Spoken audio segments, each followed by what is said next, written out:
o ex-presidente Fernando Collor de Mello, o Collor, está voltando como ministro da Previdência, muito provavelmente, e os benefícios sociais que o povo brasileiro conquistou com tanta luta, como o Auxílio Brasil e talvez até mesmo as aposentadorias, pensões, começam a correr risco, já que o Collor tem essa longa história aí de confiscar o dinheiro do povo brasileiro. Eu sou o deputado federal André Janones, vou explicar para vocês o que está acontecendo.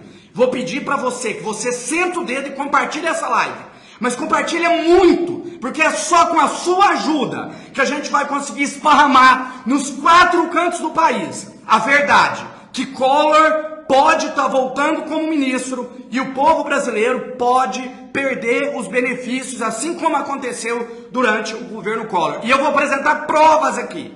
Eu vou apresentar provas, porque agora virou mania falar que o André Janones divulga fake news, sendo que eu nasci nas redes sociais. Eu estou aqui uma vida inteira e nunca menti para vocês. Quem me acompanha aqui uma vida inteira sabe. Porque tem gente que agora começa a falar em povo, a encher a boca, mas nunca preocupou com vocês. Nunca preocupou com os mais pobres, nunca lutou pelo auxílio, nunca me ajudou quando eu estava lá na Câmara brigando. Vou apresentar as provas agora para vocês do que eu estou dizendo com exclusividade. Atenção! Presta atenção nessas imagens que eu vou mostrar para vocês. Só uma coisa antes.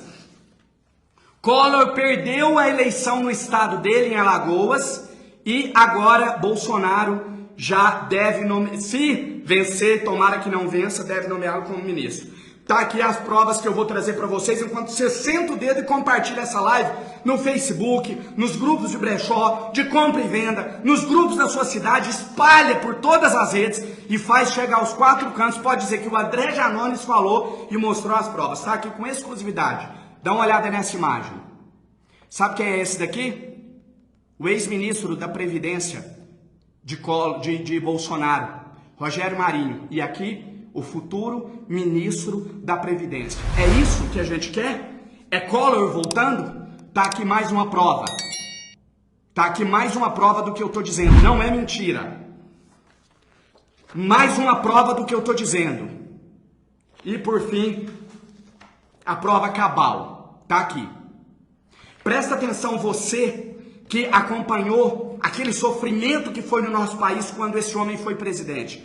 Nós não podemos deixar que Collor volte para meter a mão no dinheiro do brasileiro. E antes de dizer, mas o Bolsonaro ainda não oficializou ele como ministro. Gente, todo mundo percebe. Hoje, por exemplo, o presidente Bolsonaro deu uma declaração dizendo, olha, a Gleisi Hoffmann vai ser ministra do Lula. O Lula também não falou que a Gleisi vai ser ministra. Mas por que o Bolsonaro falou isso? Porque o Lula anda com a Gleisi o tempo todo, ela apoia ele. Então é normal ele dizer isso. Nem por isso ele divulgou uma fake news. Assim como eu também não estou divulgando. Eu estou cravando, assim como ele cravou que a Gleisi vai ser ministra do Lula, eu estou cravando para vocês.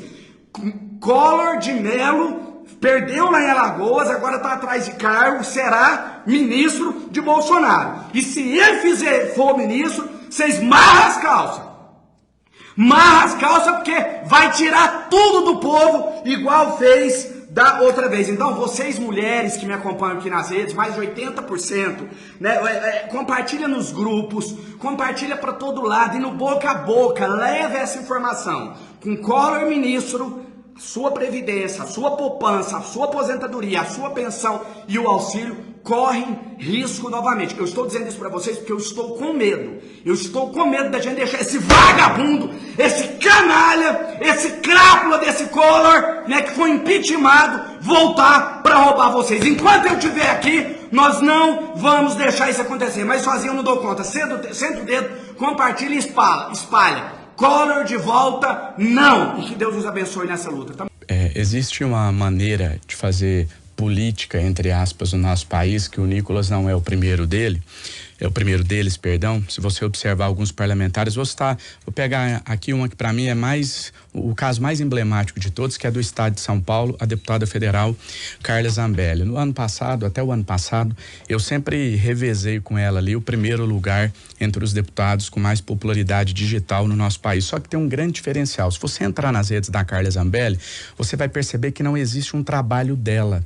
Ela apenas replica o trabalho do presidente Jair Bolsonaro. Ela apenas replica a agenda dele. Então ela não tem uma pauta própria, ela não tem ideias próprias. É o chamado papagaio de pirata, né? Foi exatamente o mesmo caso que aconteceu com o agora deputado eleito Nicolas Ferreira. Nicolas não tem um trabalho, ele não tem uma pauta, ele não tem uma identidade, né? Quem foi o deputado federal mais votado de Minas Gerais foi o Jair Bolsonaro. Essas pessoas votaram no Jair Bolsonaro para deputado federal e o Jair Bolsonaro era representado pelo Nicolas. Eu não tenho esse interesse meramente eleitoral, eu não quero só ter votos, eu quero ter identidade, eu quero ter pauta própria, eu sei o que defender, eu sei que hora eu posso ir de acordo com o governo, hora eu posso votar contra o governo, então eu tenho a minha própria história, a minha própria identidade. O presidente Lula não escolheu um único deputado federal para descarregar os seus votos, tanto que dos 5 primeiros colocados no estado, 4 são aliados do presidente Lula. Então ele simplesmente, Bolsonaro